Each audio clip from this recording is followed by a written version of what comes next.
Hello and a warm welcome, as always, to the Vanarama National League highlights. We're in Chesterfield for the visit of Yeovil, more of which later.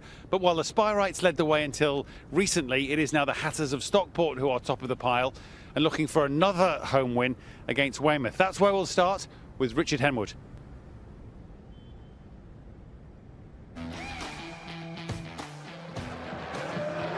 Stockport's pursuit of the title has been relentless. Going into the game against Weymouth, they'd collected 31 points from a possible 33 since Boxing Day. And they were dominant early on. Top scorer Paddy Madden set the tone, shooting just over the crossbar.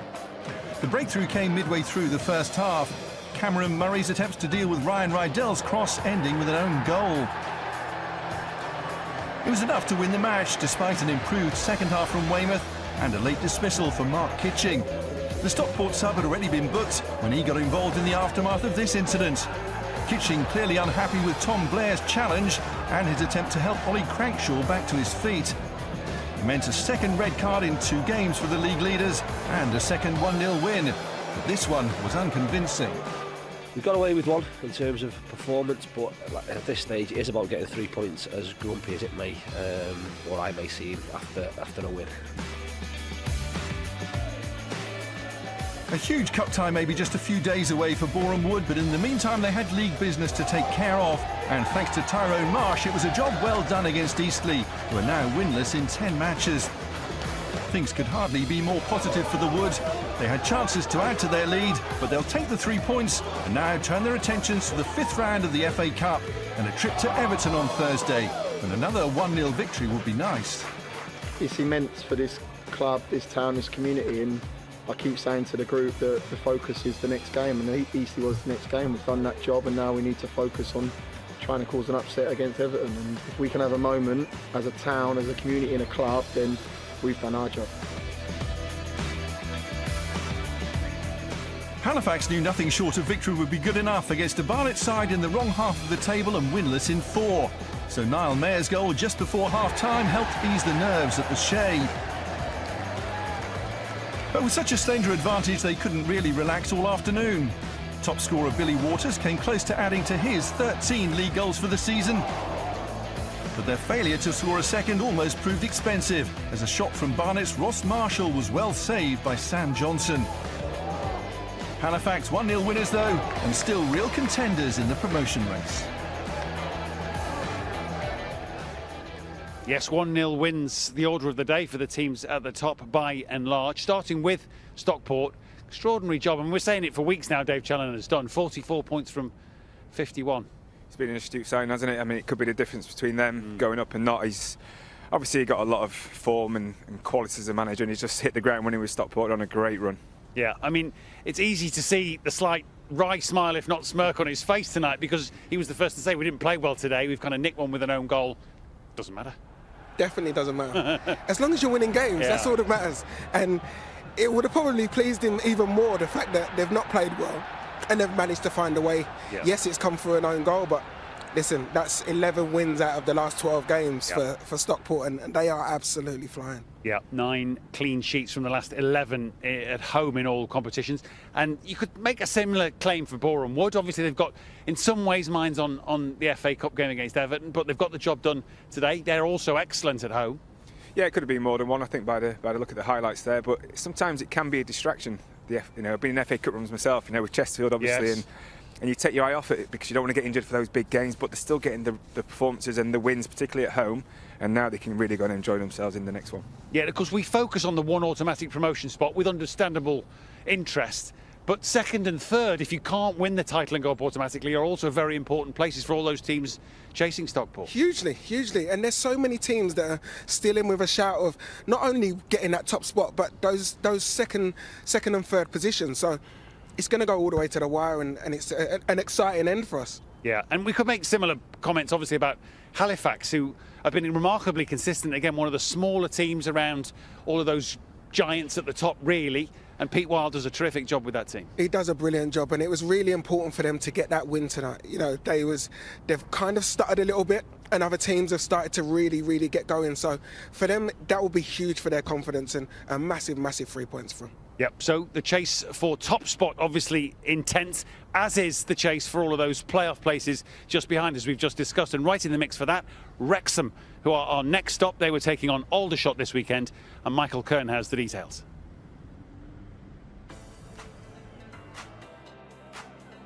Wrexham were looking to make it 4 wins in a row as they hosted Aldershot, and they opened the scoring on the 34th minute. The ball in from the right, finding Paul Mullen, who slotted it home to score after missing the last 4 games due to suspension. Wrexham would continue to dominate, and they doubled their lead on the 49th minute. A quickly taken free kick finding Jordan Davis, who picked out the top corner from 25 yards out for his 8th goal of the season. Just 8 minutes later, they would make it 3. Callum McFadzean cutting the ball back to club record signing Ollie Palmer, who scored for the 3rd time in his last 2 games. With 68 minutes gone, Wrexham scored their 4th, James Jones putting the pressure on to win the ball back before Paul Mullen doubled his tally for the day, getting his first league brace for the Dragons, along with his 15th of the season in all competitions. Aldershot scored a late goal to deny Wrexham a clean sheet, the captain Giles Phillips finishing from this cross, but it was a convincing victory for Phil Parkinson and his Dragons as they continue their promotion push. Solihull had the first big chance in this one. Harry Boyes' free kick headed onto the bar by Andrew Dallas before Southend eventually cleared the danger. It was Southend though that would take the lead, this cross from Leon Davies finding Sam Dolby, who headed it home to get on the score sheet for the first time since January. Solihull would level things to share the points, the ball flicked on by Danny Newton, and Callum Maycock converting from close range for his 3rd goal in his last 5 appearances. Notts County lost 4-1 at home to Woking back in October, and they will have certainly wanted to avenge that defeat. Ruben Rodriguez put them ahead, shifting the ball onto his right foot to fire the ball home, a goal which puts him on double figures in the league for a 3rd season in a row. On the 76th minute, they would double their lead via Elijah Sam, and this victory now takes Notts County into the top 7 for the first time since the 24th of January. Excellent win for Notts County. Ruben Rodriguez back amongst the goals, but then Paul Mullen back for Wrexham. Goal scorer is obviously very precious at this time of the year, any time of the year really. Back from suspension, and Ollie Palmer now driving Wrexham on.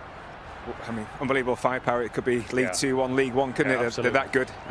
Tremendous signings, will score goals. You get the service, and the likes of Jordan Davies in behind, you know, they can score all kinds of goals and open you up from all different positions on the pitch. So they're really starting to gather momentum, aren't they? So 1 or 2 looking over the shoulders, I'm sure. Oh, for sure. I mean, clearly they've got a budget to attract players from that kind of level of League 1 football, really, in the case of Mullen and Palmer for that matter. But when you've got that kind of firepower, you're going to be a problem. You're definitely going to be a problem, but at the same time, you still have to go out and produce. And they've brought these players in on big money, and they're going out there and they're producing. Mullen's now got 13 league goals for the season. Ollie Palmer's come in, he's got 4 in his 6 games. So they're looking really good. And if they can continue that form from now to the end of the season, they're going to be right in amongst it. Yeah. Inevitably, we're talking about how much wins matter, maybe more than performances. In a strange way, though, would Southend and Solihull take something from a 1-1 draw today? I think this year you always want to try and win your home game. Southend again in good form, hard to beat. A big change around there from the start of the season, which wasn't great. But again, Solihull, they're the same. They're really hard to beat as well and hard to break down. And even when you go goal behind, you always feel that they're going to get back into the game. So Hartley's done a really good job there, and they're always going to be in games. Yeah, Dolby with Southend's goal today, but Solihull pegged them back. And again, perhaps 1 or 2 teams, certainly Solihull, who kind of go under the radar. We talk a lot, and rightly, about the teams that grab the headlines in this league, but they're no mugs, Solihull. They're no mugs, and they've got goal scorers in it. They've got Dallas, they've got Sabara. So they're another team that, if given the opportunity, if they get into those playoffs, they're going to be difficult because they don't concede many, and on any given day they've got 2 out-and-out goal scorers that can really cause an upset. Yeah, and Notts County have got probably 3, haven't they, in Wotton, Roberts and Rodriguez. So again, you can make a case for them. It's wherever you look. Look at these top sort of 7 teams at the moment, the firepower, the quality, the tennis. It's like a breeding ground, isn't it? There'll be a lot of league clubs looking at these types of players if they don't get promotion with their clubs. And there's some real quality. quality managers in there. It's just going to be a really good finale. I think 10 weeks to go. We're in for a treat, I think. Oh yeah, we'll ride the coattails of all those teams, top and bottom. It's going to be some finish to the season. Next stop here at the Technique. Could Chesterfield also pick up the first win under Paul Cook's charge? Yeovil the opposition. This one comes next.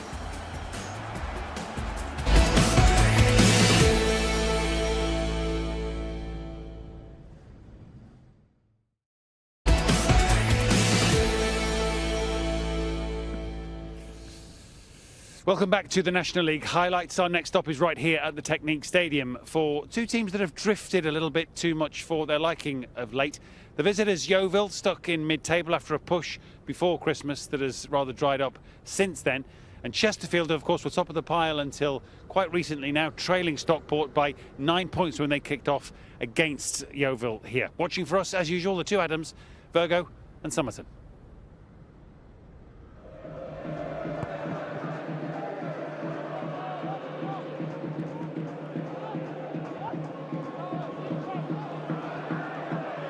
Well, Scott Loach has come out of his goal, and it could yet still be squeezed in by Knowles. Well, Scott Loach there with a bit of a rush of blood to the head, and they've just about got away with it, Chesterfield. Barnum with the ball over the top. It's a hesitation of the bounce, that's what it was that really slowed him up, and Jeff King leaving that one just a little bit late before he cleared it. Barnett to send it in, and Wilkinson should have scored. Oh, that's a glorious chance.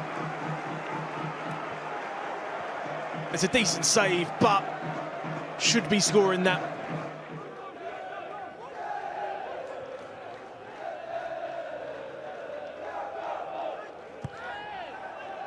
Just about kept that in, and the header needed stopping by Smith. And it was Lawrence Maguire who was up from the back. I'd say it's a magnificent header there from Maguire. He's had to generate all his own power from the cross that came in, and a solid save there from Grant Smith. Missed by Whelan.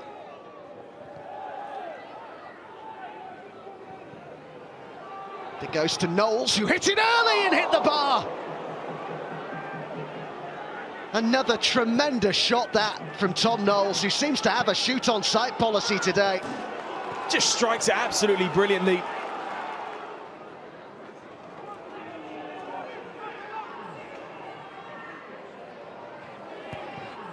King plays it in, comes out here to Kellerman. It's sat up to be hit! It's a stunning goal!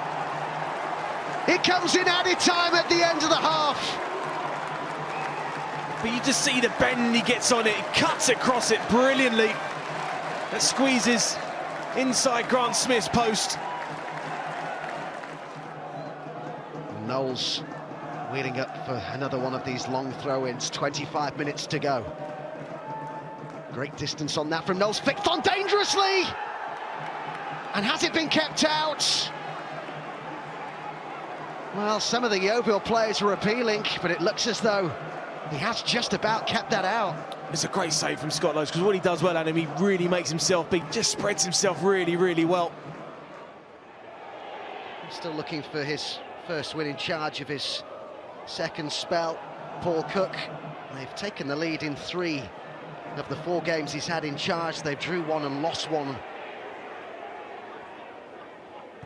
Hit first time in towards Denton. Loves that sort of service as well. And now Whelan, who's got Whittle to his left. Oh, good ball, Asante! Maybe he needed to hit that first time on the turn. He made his run really well, timed it back onside. And there's the final whistle. Paul Cook has the first win of his second spell in charge of the Spireites. It's a huge 3 points for them as well. Massive for morale for Chesterfield after going 4 games without a win. Full time in Derbyshire, Chesterfield 1, Yeovil 0. Well, the first win for you since your return, and I'm sure you're hoping that draws a line under the bumpy road, if you described it. But how pleased were you with that win, and what did you make of the performance? I'm delighted, just delighted for the supporters, the players, the trust. You know, we've had a real tough couple of weeks, we have as a club. You know, a couple of really bad injuries to some of our key players.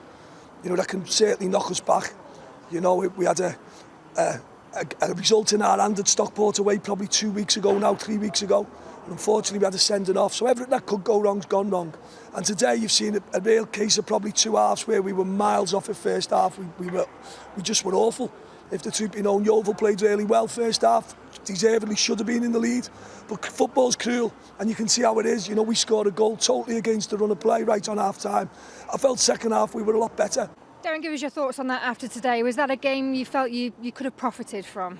Yeah, definitely. I thought we were very dominant first half, very dominant. I thought it was an excellent display. And unfortunately, we tend to build so much pressure on our back four at the moment because we don't take them early chances. And in the end, it was a very good strike by the player, but you know, it was a poor defending from us to concede from a throw-in. Maybe we should start, fellas, with the losers, Yeovil, Macca, because they played better than the defeat would suggest. Yeah, they definitely did, and I can understand his disappointment because they were dominant in that first half. You know, they were the team that was looking more likely to go on and get the opening goal, and to get hit with that sucker punch right just before half-time. You know, it kind of knocked the stuffing out of them a little bit, and second half they just couldn't really get going after that. No, it wasn't a classic in terms of a performance from Chesterfield, but you could almost sense the relief on Paul Cook's face there. Yeah, I think, you know, coming back here, you're just desperate to get that first win, and he knows it's been a tricky couple of weeks since he's coming, but it's hard to get the hours on the pitch with so many games back to back to back. So, and it keeps coming again for Tuesday. But to get that win in front of the home fans gives them just a bit of belief again, and they'll go into Tuesday's game full of confidence, I'm sure. Yeah, you're close to the club here. Obviously, a number of long-term injuries that Paul referred to. You know full well that that's reduced the squad that was a very good squad down to its bare bones at the moment. So can they keep up with the Stockport and Boreham Wood threat? I think they've shown so much resilience so far, still second in the league. Bearing in mind they've got 9 long-term injuries, 1 or 2 maybe coming back in a few weeks' time. But to have that amount of really bad injuries as well, some of them, you know, a few complaints to referees here and there, but Cookie won't make any excuses. No. The team's almost picking itself at the moment, but they'll keep going. They're right in with a chance. And as winning goals go, Macca, it was a peach from Jim Kellerman. It was a peach. He's caught it an absolute treat. It's what I'm most impressed with is the composure. Yeah. You know, he says that it comes to him. He doesn't take the greatest of first touches, but he just composes himself and manages to get a really nice strike on it. Hits across the ball, outside to in. And Kev, like I say, you'd be delighted with one of them. I wouldn't even take that one. I don't think I scored outside the box. But yeah, it's one of those that I think the commentator said it just set up perfectly for him. He just composed himself, said himself, and every time you watch it just gets better and better, doesn't it? Beautiful strike. Lovely strike, a goal worthy of winning any game. It's got the 2 strikers alongside me, purring with contentment. 3 important points for Chesterfield. 3 more games to bring you, starting with a Kings Lynn side desperate for points to try and stave off the threat of relegation. Maidenhead, the visitors, Richard Newman with the details. Kings Lynn had gone 3 games without managing to score, but 15 minutes into the visit of Maidenhead, Gold Omotayu ended that wait, doing all the hard work himself before firing low into the far corner. That joy was short-lived. Kings Lynn's defence was caught too far up the pitch, and Dan Sparks lashed onto the ball, composing himself before firing low into the net past Paul Jones. Maidenhead made a rapid start at the beginning of the second half, and Josh Kelly put them ahead shortly after the restart, racing onto the ball, holding off his man and finishing. Kelly was in the mood, and he got his second just 3 minutes later, picking the ball up outside the box, muscling past a couple of defenders before rolling the ball into the bottom corner. Maidenhead's victory was wrapped up when Ryan Upwards got in on the act. Jones could only parry a deflected shot into its path, and the midfielder walks the ball in. Maidenhead's biggest league win of the season takes them further clear of trouble. Altrincham faced Dagenham and Redbridge, having failed to win their last 8 home matches, but they were ahead inside 20 minutes. Dan Mooney latching onto a ball to fire across Elliot Justin. A run of 3 games without a win has dented Dagenham's playoff push, and it got worse for them when Jordan Holm raced down the left, cut inside and finished coolly, his first goal since rejoining the club on loan. Josh Hancock increased their lead in the second half, hitting a rocket past Justin on the turn. A big win for Altrincham as they look to secure safety, and Dagenham's push for promotion is fading. Grimsby remain in the mix for a playoff spot, and they took the lead inside half an hour at Dover. Sean Pearson heading in a Danny Amos corner. They doubled their lead shortly after with a cracker. Tristan Abrahams with the foresight to loft the ball over Adam Parks. But Dover cut adrift at the bottom, got themselves back in it approaching half-time when Jake Goodman turned in after a goalmouth scramble. Grimsby were pushing to extend their lead in the second half, and they regained their 2-goal cushion through top scorer John McAtee. Harry Clifton providing the pass. McAtee cut inside to finish for his 11th league goal of the campaign. More pain for Dover, but Grimsby's push for an immediate return to the Football League is very much on. Yep, good away win for Grimsby, and we'll come back to them. But Josh Kelly at Maidenhead, myself and Macca got first-hand look at why he's so much discussed and probably desired by other managers at the moment, but he's at it again this week. Yeah, another really good quality striker, in form, full of confidence, just a really calm finisher. When he gets in there, doesn't slash at things, and left foot, right foot looks equally comfortable on both. But you know, a number of league clubs looking at him, and I'm sure there'll be a number of clubs in the National League who would love to have him at the moment, so I would be very surprised if he's there next season. Well, he might not be here for the rest of this season if National League clubs were to get their way, if they can afford him. But yeah, he is obviously bang on fire. But equally, McAtee back into the Grimsby side amongst the goals again today. Tristan Abrahams also scoring. They are certainly pushing for a playoff spot. Yeah, they are. They seem to have all of a sudden got their mojo back. You know, they had a longer period than they would have liked where they just weren't in form. They were losing games. I think McAtee's the main man. Yeah. You know, there's no denying that. And when he plays well, Grimsby play well, and he seems to be in the mood. And for that, they've got a chance. Yeah, important win for Altrincham. Is that it for Dagenham's playoff hopes? They're a little way off now. I think so. I think the gap's getting too big for them now, and that's probably the result of the day for Altrincham. You know, being in poor form, particularly at home, so that's a huge win for them, and they'll be looking to just finish the season as strongly as they can now. Well, yeah, I'm sure he won't give up, Darryl, that's for sure, and nor should his players. But yeah, that gap's just starting to grow because all the teams above keep winning. It's the theme of the weekend. And that's what it is. At this stage of the season, you need to go into the last run of the season in form. A lot of the teams are doing that now. They're all winning games comfortably. Dagenham, unfortunately, are going the other way, and things are looking difficult for Darryl at the moment. Need to turn a corner and quickly. And of course, one other late game, that was Wealdstone and Torquay. In that one, which was behind closed doors because of damage to the stadium caused by Storm Eunice, the home side, Wealdstone, in front. And as much as they would have loved all 3 points, it wasn't to be. Gary Johnson's side getting level with that equaliser. One apiece it finished between those two. All of which leaves the Vanarama National League table looking like this. Stockport 6 points clear now of Chesterfield.